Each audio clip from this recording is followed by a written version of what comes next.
Again, I'd have to say the first thing everyone should ask themselves is, what does it mean to be realistic? And is realistic the same thing as resigning? The second thing is to acknowledge that more is possible in your life than almost anybody ever told you.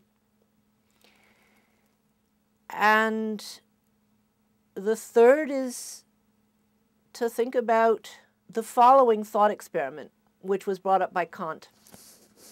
I find it very helpful. Kant, in discrete terms, this was the 18th century, he asks us to imagine a man who cannot resist, says he can't resist temptation every time he walks by a certain house, means a brothel.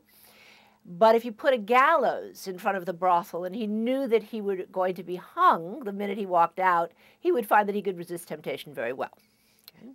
So we all agree that love of life trumps every other physical desire that you have, whether it's for sex or food or whatever form of pleasure does it for you. Love of life is the basis of every other pleasure.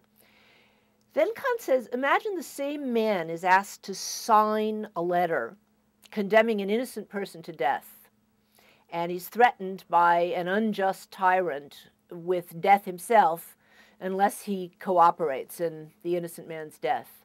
And what Kant says is, none of us know what we would do in that situation. Most of us would probably be cowards. But all of us know what we should do. And all of us therefore know that we would be free to do the right thing and to refuse to participate in injustice, even if it would cost our own lives.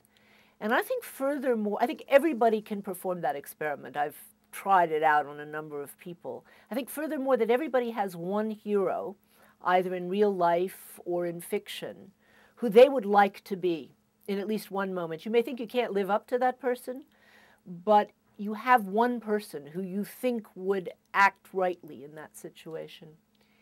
And I think we should keep those people in mind. Of course, hopefully, being a good person doesn't involve sacrificing your life. And in fact, sometimes it's easier to be good in rather banal and simple ways than it is to go out in one great heroic gesture. So I think the last thing in being a good person, it's important to remember if evil can be banal, and I think it can be, goodness is also banal too. It consists in ordinary, everyday actions.